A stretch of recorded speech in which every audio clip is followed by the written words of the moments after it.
দেওয়ালির মিষ্টি খাওয়া যাবে না, যাবে না, আমি বললাম হারাম। কথাটা বুঝতে পেরেছেন না পারেননি? পুজোর প্রসাদ কেন হারাম আপনাদেরকে বলে যাই। পুজো উপলক্ষে যদি খানা হয় হারাম। পুজো উপলক্ষে যদি তার মান্নত করা জিনিস দেওয়া হয়, কোরআনে আছে ইন্নামা হাররামা আলাইকুমুল মাইতাতা ওয়াদ-দামা ওয়া লাহমাল খিনজির ওয়া মা উহিল্লা বিহি লিগাইরিল্লাহ। প্রবাহিত রক্ত, মরা জন্তুর মাংস, শুয়োরের মাংস আল্লাহ ব্যতীত অপরের নামে উৎসর্গিত জিনিস তোমাদের জন্য হারাম করা হলো।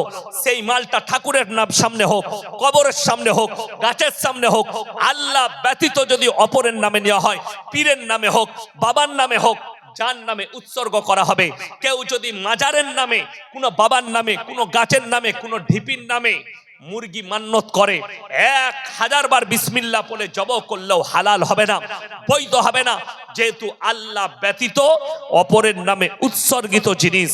আমার ভাই, এই ধরনের পাপ থেকে বাঁচবো, সকলে জোরে বলুন ইনশাআল্লাহ।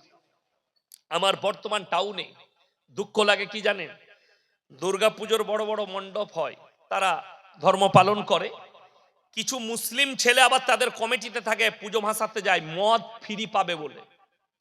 বাস্তব বলছি, আমি কিন্তু কেউ ভয় করে কথা বলি না, হাতটা বলছি আমি। আর যদি মিথ্যা হয় আপনাকে যেমন বলে দিই, মহররমের দিনে যাবেন, যতগুলো ছেলে বর্তমান টাউনে মহররম পালন করছে, কসম খাবো না, আপনাকে চোখে দেখিয়ে দেবো, সব কটাই মদ খেয়ে আছে, সব কটা মাতাল। অথচ তারা বলছে হাম আশিকে রসুল হে, মদ খায় আশিকে রসুল। কত দুঃখের বিষয়।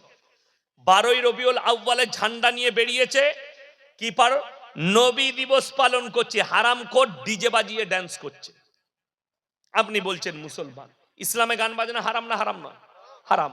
আচ্ছা, আমাদের বাপ মরে গেলে কি করি? দোয়া করি, করি না? করি না? বাপের জন্য দান খয়রাত করেন না? করেন না?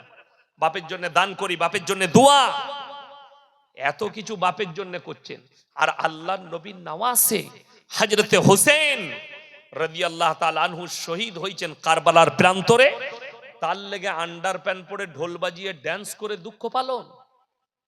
পৃথিবীর অন্য ধর্মের লোকরা তোমার উপরে ঘৃণা করে থুপ ফেলাবে, এটা দুঃখের বিষয়।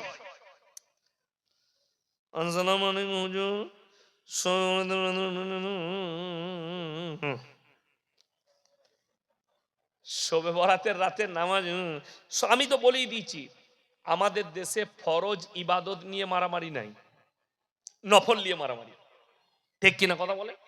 আচ্ছা, যেমন বলে দিই, এই আজকে জানাজার নামাজ হলো, বিশ্বাস করুন, আজকে শুধু লয়, যে কোনো গ্রামের রোগ এটা এলান হয় না? হয় না? জোহরের পরে জানাজার নামাজ হবে, এলান হয় না? হ্যাঁ। আচ্ছা, কেউ যদি জানাজার নামাজ ছেড়ে দেয়, গুনাহ আছে? কোনো গুনাহ নাই। এলান হলো, 5 ওয়াক্তের নামাজিরা মসজিদে ঢুকে নামাজ আদায় করছে, আর আমাদের দেশের কিছু হারামখোর আছে, উজু করে দাঁড়িয়ে আছে, ও শুধু জানাজাটা পড়বে। ঠিক বললাম না ভুল বললাম? আচ্ছা বলুন, কেউ যদি জেনে শুনে ফরজ ইবাদত ছাড়ে, গুনাহে কবিরা, বড় গুনাহ, আপনি বড় গুনাহ করছেন দাঁড়িয়ে থেকে। 5 ওয়াক্ত নামাজ পড়ে না। এই কলকাতা, মিটিয়াবুরুজ, খিদিরপুর, 24 পরগনা, মেদিনীপুর, হাওড়া, হুগলি, এই এই শবে বরাতের রাত্রে কিছু ছেলেকে দেখতে পাবেন, সব বাপের কিনা বাইক নিয়েছে, অ্যাপাচি, কেটিএম, আর সব কটাই গুটকা খোর। কি বুঝলেন? আর দিয়ে একবার করে কবরস্থানে যাচ্ছে, দাদর কবর যাচ্ছে, হয়ে গেল। ফজরের সময় বলছে, তোর কত রাকাত হলো বে? বলে আমি 80 রাকাত পড়ে ফেলেছি। তোর কত হলো? বলে আমার 82 চলছে। বলে 100 পূরণ কর। শেষকালে ফজরের সময় যখন মুয়াজ্জিন বলছে হাইয়া আলাস সালাহ হাইয়া আলাল ফালাহ, এরা তখন বলছে আমাদের সবাই পালা, ইমাম আর মুয়াজ্জিন, আর পরে যা পারবি চালা। ওরা নাই, আবার পরের বছরে দেখবে। আমাদের দেশে তো 3 দিন আগে থেকে দাদিরা, দাদরা বাচ্চা ছেলের হাতে পয়সা দেয়। কেন? বোম ফাটাগা, গায়ে মনে হচ্ছে যুদ্ধ চলছে, দাঁড়াম ধুরাম ধুরুম ফাটাম ফুটু।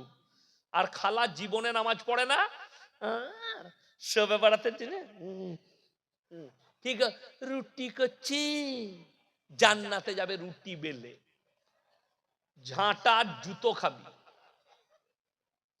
জান্নাত কখনো রুটি বেলে পাওয়া যায়? কিছু কিছু হারাম করে বলছে হালুয়া রুটি। আমি একবারও বললাম হালুয়া রুটি খাওয়া হারাম? কথা বলেন। আপনি কালকে করে খান না, কে মানা করেছে? রোজ করে খান। কিন্তু কেউ যদি বলে শবে বরাতের দিনে হালুয়া রুটি করতেই হবে, এর থেকে বড় কাঁচা বেদাত আর কিছু নাই। এমনি নামাজ পড়ে না।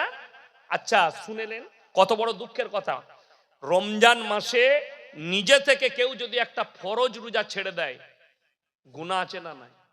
এমনকি হাদিসে এসছে সারা জিন্দেগি যদি কেউ রোজা রাখে একটা রোজার মাসুল দিতে পারবে না, কেউ যদি নিজে থেকে ইচ্ছাকৃতভাবে রোজা ছাড়ে। অথচ দেখিয়ে দেবো আমাদের দেশের লোকরা এমনি রোজা রাখে না, ও কিন্তু শবে বরাতে রোজা রাখবে। মারামারি শবে বরাতে মসজিদে এলান হয় না, হয় না? কথা বলে না। আসসালামু আলাইকুম, আগামী কাল শবে বরাত। আমাকে শবে বরাতে একটা মেয়ে ফোন করে বলছে হুজুর কি নিয়ত করব? আমি বললাম তুই নিয়ত কর কালকে মরবো। নামাজের আবার নিয়ত? এই তো আমাদের দেশে তিনটে কোয়ালিটির নামাজি আছে। ঈদ একটা আছে খালি ঈদ আর বকরা ঈদ পড়বে, একটা জুম্মার, একটা 5 ওয়াক্ত। ঈদের দিনে লাপাই কারা বেশি? ওই মাল কটায় যারা রোজাও রাখেনি, জীবনে নামাজ পড়ে না, এসে বলছে হুজুর নিয়তটা বলে দেবে। নিয়ত নিয়ে কি করবি বে? তাকে জিজ্ঞেস করছি এই দরুদ শরীফ জানো? না। আতাহাত? না। কিছু জানি না। না। আমি তুই খালি মাথা ঠোক, তোর এমনি হয়ে যাবে, তোকে কিচ্ছু করতে হবে না, খালি মাথা ঠোক, নিয়ত না বাংলু চলবে তো। কেন? উমালের তো এমনিও হবে না, ও তো জীবনে নামাজ পড়ে না আর পড়বেও না, ও কোন রকমে এইটা ঈদের দিনে মাথা ঠুকতে। আমার ভাই বেঈমান কাফেররা তাদের কাজে কামিয়াব হয়েছে, আমরা মুসলমান আমাদের কাজে নাকাম, আমরা নাকাম হয়ে গেছি। যেহেতু আপনার ফ্যামিলিকে, আচ্ছা আপনারা বলুন পর্দা করা ফরজ না ফরজ নয়? ফরজ। পর্দা রেখেছেন না ছিঁড়ে ফেলিয়েছেন? ছিঁড়ে ফেলি দিয়েছেন। আচ্ছা বলুন, এই দেখেন আমাদিকে বক্তা দিকে একটা করে কলম গিফট করেছে। এই কলমটা প্যাকেটের ভেতরে আছে না প্যাকেটের বাইরে? এই ভেতরে আছে বলে কলমটাকে একটু স্ট্যান্ডার্ড মনে হচ্ছে না খারাপ মনে হচ্ছে? স্ট্যান্ডার্ড মনে হচ্ছে, এর ইজ্জতটা বেশি মনে হচ্ছে, তাই না? আচ্ছা এই কলমটার দাম বেশি না 2 টাকার কলমটার দাম বেশি? এটার দাম বেশি। কেন? প্যাকেটের ভেতরে আছে স্ট্যান্ডার্ড। একটা চকলেটের দাম 1 টাকা, ঠিক কিনা? ওই 1 টাকার চকলেটটা কেউ যদি খুলে বাটি করে নিয়ে প্লেটে বিক্রি করে কেউ কিনবে? কেন? এই চকলেটটায় ময়লা পড়েছে, মাছি বসেছে, ইজ্জত নষ্ট হয়েছে। হাইরে মুসলমান, 1 টাকার চকলেট যদি খুলে বিক্রি করলে তার ইজ্জত নষ্ট হয়, একটা নারীর আল্লাহ কতটা মর্যাদা দিয়েছে। তোমার বিটিকে রাস্তায় খুলে তুমি বাইরে বার করেছো, বেপরদা করে তোমার বিবিকে বাইরে বার করেছো, তাদের কতটা ইজ্জত নষ্ট হতে পারে তোমার ব্রেন একবারও বলেছে কোনদিন? একটা কলা যদি কেউ ছিলে বিক্রি করে, সেই কলা কেউ কিনবে না, যেহেতু মাছি বসেছে আর ময়লা পড়েছে। তোমার কাছে যদি একটা কলার এত ইজ্জত হয়, তোমার মেয়ের ইজ্জত কই? তোমার বিটির ইজ্জত কই? তোমার স্ত্রীর ইজ্জত কই? নাই। আজকে আমরা পর্দাকে শেষ করে ফেলেছি, অথচ কোরআন বলেছে ওয়াদরিব খুমুরিহিন্না আলা জুনুবিহিন, হে নারী তুমি পর্দা নির্ধারিত করো, তোমরা কোনোদিন ধর্ষিত হবে না, লাঞ্ছিত হবে না। রাসূল আকরাম সাল্লাল্লাহু আলাইহি সাল্লামের কাছে যেদিনে পর্দা ফরজ হয়েছে, সেই দিনে শুনেলেন আল্লাহর হাবিব সাল্লাল্লাহু আলাইহি সাল্লামের কাছে পর্দা ফরজ হওয়ার পরে নবীজির বিবি এবং সাহাবীর বিবিরা পায়ের নখটা পর্যন্ত হুজরাখানা থেকে বের করেনি। জোরে বলুন সুবহানাল্লাহ। আমি এমনি জলসা করি, রোজার মাসে মাদ্রাসার আদায় করি, বেশিরভাগ আদায়ে থাকি, বড় মাদ্রাসা চালাই, ওই জন্য আদায় করতে হয়। বিসমিল্লাহ পাঠিয়ে দেন। আমার ভাই আপনাদেরকে বলি, খুব দুঃখের সঙ্গে বলছি, রমজান মাসে আমি জলসা করি, একটা দুটো জলসা করি।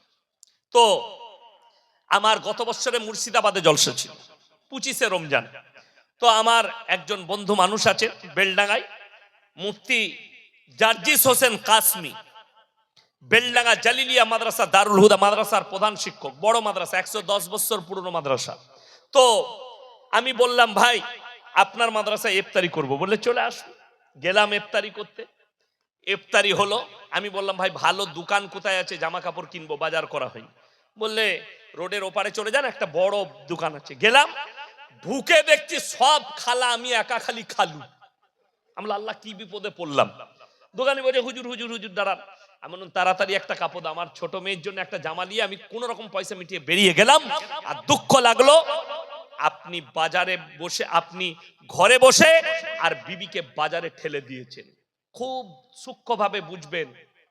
আপনি বলছেন আপনি মুমিন, সকালবেলায় উঠে ফজরের পরে বউকে নিয়ে আপনি ডাক্তারখানা যাবেন চাপড়ায়, আপনি ডাক্তারখানা যাবেন কৃষ্ণনগর, মোটরসাইকেলে নিয়ে যাচ্ছেন, আপনার ফুল হাত শার্ট আর ফুল প্যান্ট, আর পেছনে বিবি বসে আছে, বিবির পেটু বেরিয়ে আছে আর পিটু বেরিয়ে আছে, আর আপনি বলছেন আমি মুমিন। আল্লাহর কাছে কি জবাব দেবেন? অথচ আল্লাহ বললেন ওয়াদরিব খুমুরিহিন্না আলা জুনুবিহিন, হে নারী তোমরা পর্দা নির্ধারিত করো, কোনোদিন ধর্ষিতা হবে না, কোনোদিন তোমরা লাঞ্ছিত হবে না। আমার মুসলমান ভাই অনুরোধ করে বলে যাচ্ছি, সবাই আমরা আমাদের মেয়ে বিটি বোন সকলকে পর্দায় নিয়ে আসবো। জোরে বলুন ইনশাআল্লাহ। আপনার দাওয়াত দেওয়া কাজ আপনি দাওয়াত দেন। আপনার বিবি যদি দাওয়াত কবুল না করে, আপনি আল্লাহর কাছে বলতে পারবেন আল্লাহ আমি প্রতিনিয়ত আমার বিবিকে দাওয়াত দিয়েছি, আমার বিবি আমার দাওয়াত কবুল করেনি। আপনি ক্লিয়ার হয়ে যাবেন কিয়ামতের দিনে। আপনি বলতে পারবেন আল্লাহ আমার মেয়েকে বিবাহের আগের দিন পর্যন্ত, মৃত্যুর আগে পর্যন্ত আমি দাওয়াত দিয়েছি, তুমি পর্দায় এসো, তুমি পর্দা করো, তুমি শালীন পোশাক পরো, আমার দাওয়াত কবুল করেনি। আপনি আল্লাহর কাছে ক্লিয়ার হবেন, আপনার আর কোনো দায়ী থাকবে না। কিন্তু শুনে রেখে দেন, যারা নিজেদের মেয়ে বেপর্দায় চলে, জিন্সের প্যান্ট আর গেঞ্জি পরছে, বুখারী শরীফের রওয়ায়েতে আছে যে পুরুষরা মেয়েদের মতো কানের বালি পরবে, যে পুরুষরা মেয়েদের মতো চুল রাখবে, হাতে বালা পরবে, হাতে চেন পরবে, মেয়েদের মতো রূপ ধারণ করতে চাইবে, কিয়ামতের দিন আল্লাহ এদের দিকে তাকিয়ে দেখবেন না, এদেরকে জাহান্নামে ধকেলে দেওয়া হবে। তাদেরকে বলা হবে তোমরা নারীর রূপ ধারণ করে দেখাও। তারা অক্ষম, তারা বলবে আমরা অক্ষম। আল্লাহ বলবে জাহান্নামে প্রবেশ করো। যে নারীরা বেটা ছেলেদের মতো জিন্সের প্যান্ট আর গেঞ্জি পরবে, নোংরা পোশাক পরবে, বেটা ছেলের মতো চুল কাটবে, হাতেতে বেটা ছেলের মতো ঘড়ি পরবে এবং পুরুষদের মতো চাল চলন করতে চাইবে, এই নারীদিকে কিয়ামতের দিনে বলা হবে পুরুষের রূপ ধারণ করে দেখাও। তারা বলবে আমরা অক্ষম, তাদের জন্য জাহান্নাম। আল্লাহ রাসূল সাল্লাল্লাহু আলাইহি সাল্লাম 1400 বছর আগে বলল তোমরা টাকনুর ওপরে পুরুষরা কাপড় পরবে, যারা টাকনুর নিচে কাপড় পরবে ওই অঙ্গগুলো জাহান্নামের আগুনে জ্বালানো হবে। এটা রাসূল সাল্লাল্লাহু আলাইহি সাল্লামের বুখারী শরীফের হাদিস। আল্লাহ নবী বললেন এবং মহিলারা টাকনুর নিচে কাপড় পরবে। বেঈমান কাফেররা পুরুষদের জন্য প্যান্ট তৈরি করলো টাকনুর নিচে, আর মহিলাদের জন্য সালোয়ার তৈরি করলো টাকনুর এক বিদ্যা উপরে।